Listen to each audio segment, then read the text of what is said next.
What is up, everybody? It is I, Ronin, and today I'm coming at you with a learning how to play for Blue Eyes. I did a Blue Eyes video a while ago, I think, but it was very early into sort of the channel's days. I was not nearly as, I guess, basically competent as I am now, and so I figured, even if I haven't yet, it was a good chance to sort of revisit and try to build it again. So yeah, and also, just before we really get into anything, I'm sorry there was no video last week. Our internet where I'm at right now was being kind of weird, so I couldn't really post anything up. But that's the end of that. Let's get right into this deck profile. So, Blue Eyes, if you're not aware, pretty old archetype. They get a lot of support. It's all focused around this guy, the Blue Eyes White Dragon. He's a level 8 vanilla monster, dragon, normal type.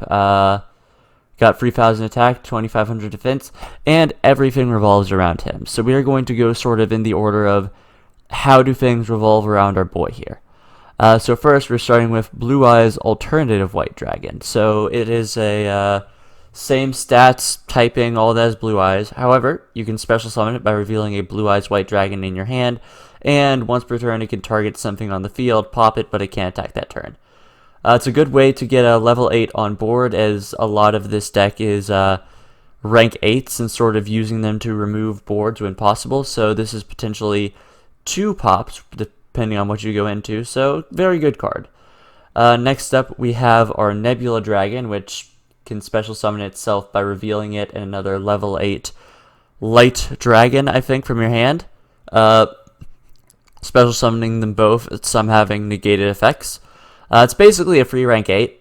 It's all there really is to it. It does have a graveyard effect where you can banish it and get a level 4 lighter dark dragon back into your hand, but that only really comes up with our next monster, Starlied Seifert.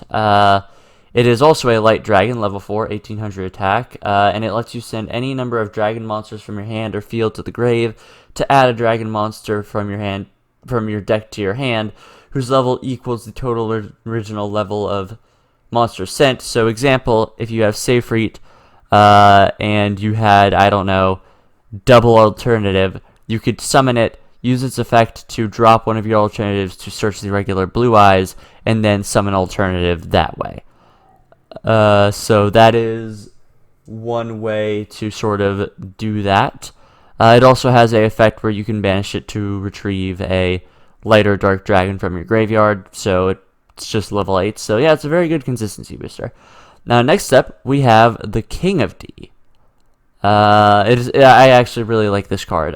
So it's a spellcaster, dark attribute, 1,200 attack, 1,100 defense, and when it is normal summoned, you can add one of 3 cards from your deck to your hand. You can add Melody of Awakening Dragon, the Dragon Revival Rhapsody, or Flute of Summoning Dragon, but we don't really play that one.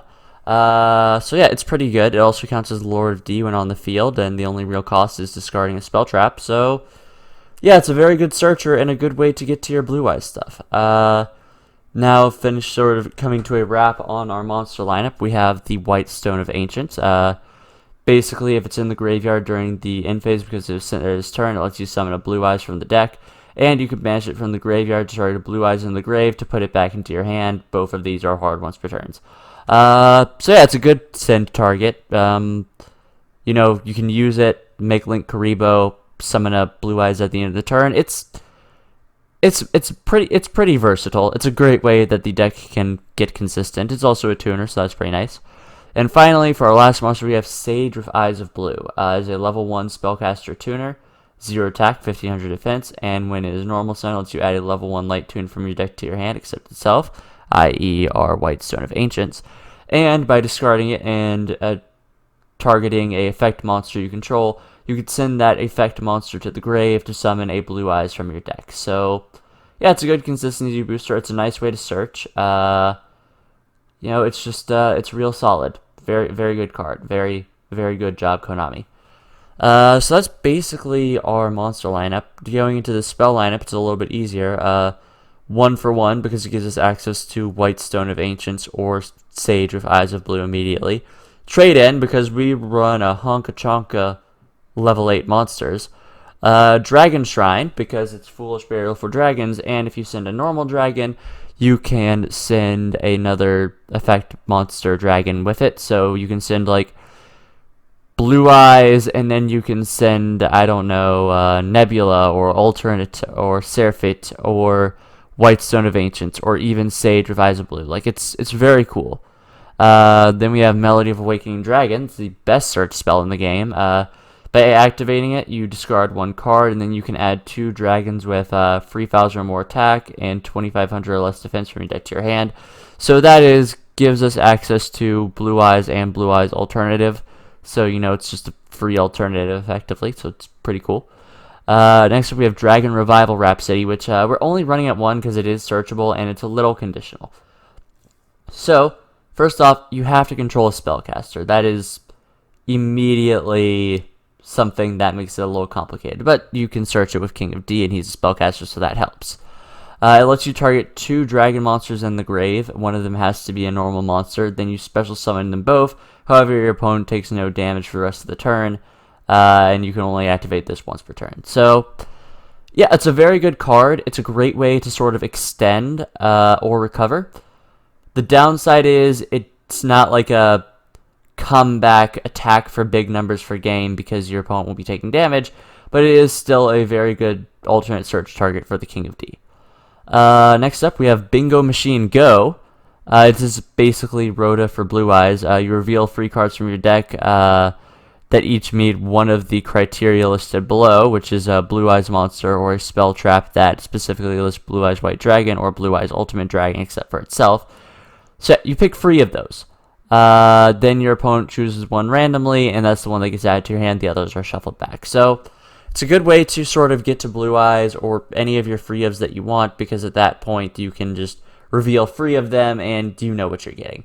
So yeah, a very good card, incredible for consistency, definitely would recommend. Next up, finishing out our spell lineup, we have Called by the Grave. This deck relies pretty heavily on searching and utilizing the graveyard, so yeah, this is kind of necessary to protect your plays. And the other sort of thing we have to protect our plays is Infinite Impermanence. Everyone kind of knows what it does. Target a monster and negate its effects. You can activate it from the hand if you don't have anything on your field. Basic stuff, but it's a hand trap. It's good, and against a lot of decks, it can completely stop plays.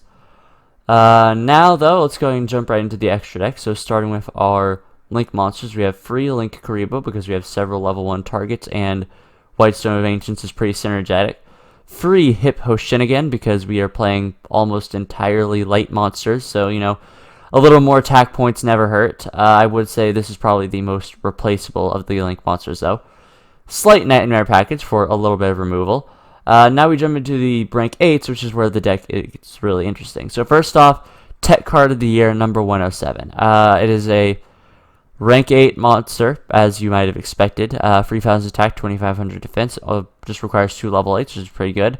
And during the battle phase, it turns off all of your opponent's cards. All their monster effects, I should say. And resets their attack. However, if something would attempt to resolve during the battle phase, you can just give this thing 1,000 attack points, and it can make a second attack. So it shuts down a lot of things. If you just make this go into battle phase, Appaloosa gets zeroed out. Anything that just gains attacks, anything that could be a potential negator, out to Avramax, I think. So that's really cool. So yeah, it's a really cool card, and I'm glad that someone recommended that I put this in. Next up, we have our number 38, Hope Harbinger Dragonic Titanic Galaxy. Pretty much our only first turn play. Once per turn, when a spell or trap is activated as a quick effect, it can slurp it up as an overlay unit. And you can detach 1 material from it when something is making an attack to change this to the target of the attack.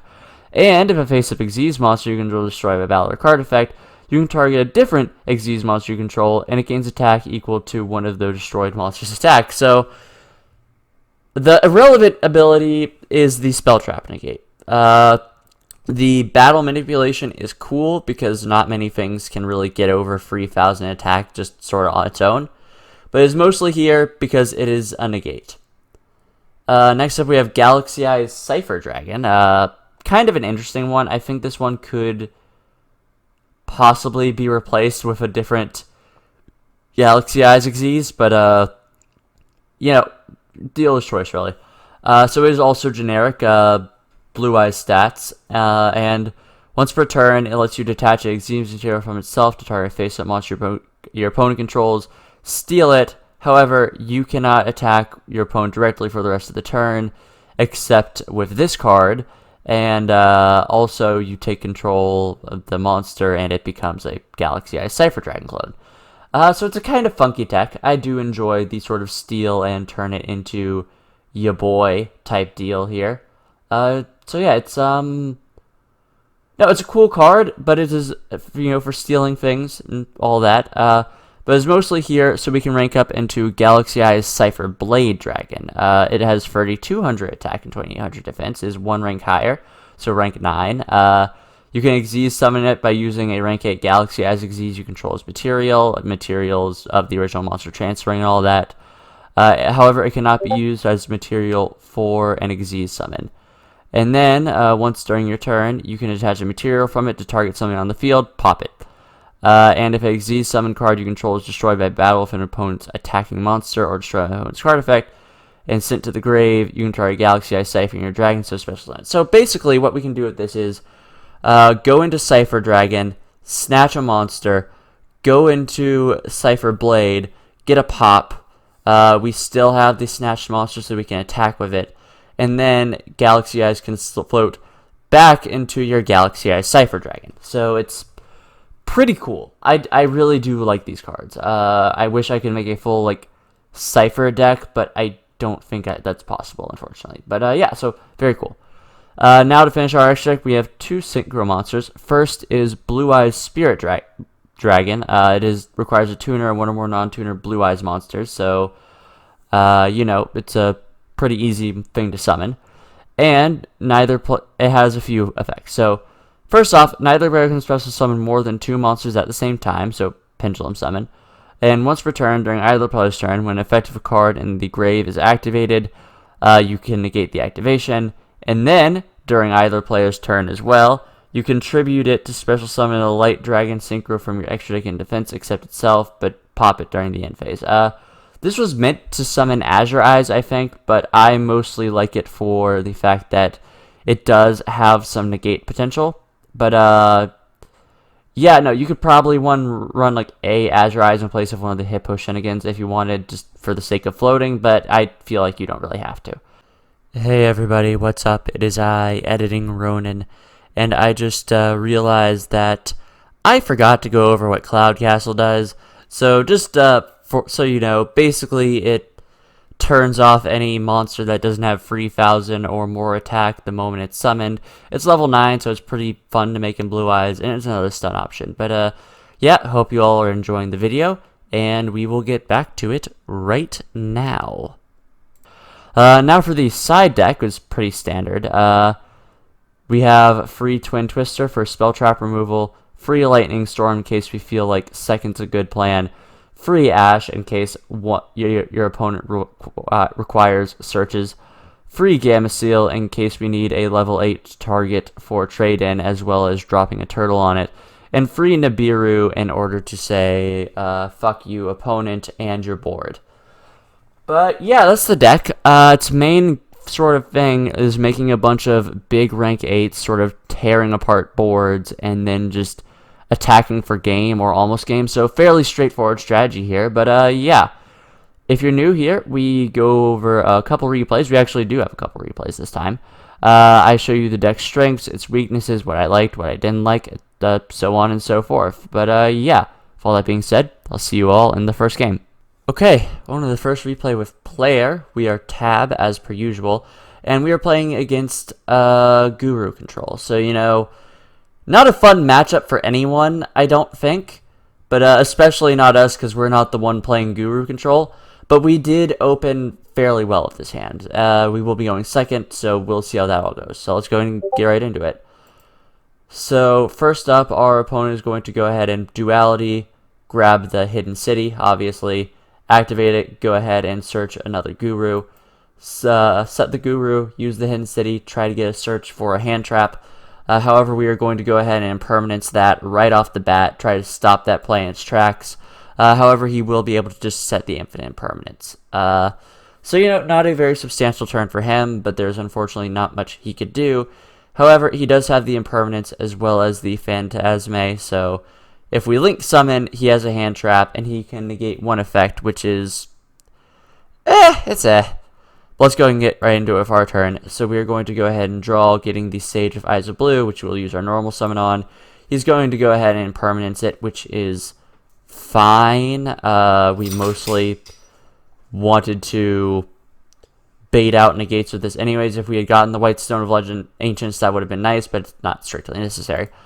So we will be getting impermanence there, which is alright, because we are going to go ahead and use our Nebula Dragon to summon itself in Blue Eyes to the field. Go ahead and overlay into our Tachyon Dragon, entering battle phase to negate everything, attaching the Blue Eyes detaching Blue Eyes to go ahead and set it for the Dragon Revival Rhapsody in a second here. The Guru is going down, and then we're going to go ahead and rank up into Cypher Blade, which we will use to pop the Hidden City. And then we're going to go ahead and activate our Dragon Revival Rhapsody to revive our Nebula Dragon and our Blue Eyes, because we do have a spellcaster on the field, in order to make our Titanic Hope. So we have set up a negate, and that's not bad.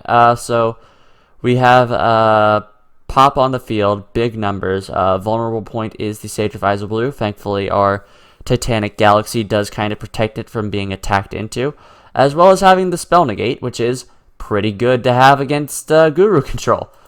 So we are going to go into our opponent, draws the final battle, and at that point, they just surrender. So that was the deck going off. I really feel like it's a better going second deck than it is going first deck. We'll see why that is in a second, naturally. But no, this is kind of the deck going off, and I think, I don't know, I think it's pretty cool when it goes off. Just make rank 8s and really just attack for big numbers. Like, it's neat. But, yeah, next replay is going to be the deck not doing quite so hot, because this deck's going first game is trash. But you'll see that in a second, and I'll see you guys there. Alright, welcome to your second and final replay of Dark 02. Not sure what happened to Dark 01, but, well, here we are, I guess. And our buddies here, he's playing the new Sacred Beast stuff. It's really cool. If you haven't checked it out, I recommend. It's honestly a pretty fun deck. But we will be going first, and this is not a super great hand, honestly, but you'll see that in a second. So we are going to go ahead and activate the Melody of Awakening Dragon, go ahead and get a Blue Eyes out of the deck, as well as a alternative, because it's kind of bricky in hand without Blue Eyes. So we are going to go ahead and special summon our alternative. Then we're going to summon our Sea Freight, use its effect to, well, not its effect, but Sage of Eyes of Blue to put a Blue Eyes on board, at which point we're going to overlay into number 38, set whatever disruptive thing we can, and pass turn, and that's basically the whole thing. So there we do it. That's basically one of our negates gone. Our opponent's going to go ahead and do Dark Beckoning Beast stuff. He is going to try to hit our Called by the Grave, which thankfully we will be able to activate, hitting the Dark Summoning Beast, so he does not get a search, which is pretty good, I think.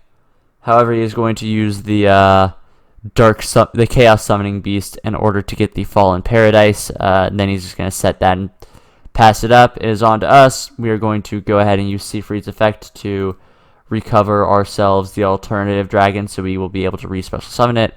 He will be activating Call by the Grave, which we will get to slurp, thankfully. So we do get our alternative back, and our opponent just quits at that point. So while the deck did win here, it only did so because decks like Sacred Beast, they kind of only have one real play. The only thing you can always assure setup is a Spell Trap Negate. Obviously, whether you have Impermanence or Call by the Grave or whatever, that's just luck of the draw, unfortunately. So it could be fairly powerful because 38 plus Impermanence is by no means an incompetent board. It's 2 negates, which is pretty okay. but it could also just be like 38 pass. So yeah, this deck struggles to go first. This was actually the only win I got going first, unfortunately. But yeah, so I guess just my thoughts on the deck. I think it's very cool. It's pretty straightforward, not super hard to learn, but I do think it genuinely has some powerful techs, and I do believe it's a decent enough rogue contender. But yeah, all that being said, like if you liked, comment if you have something to say, and subscribe if you want some more. This has been Ronin, signing off.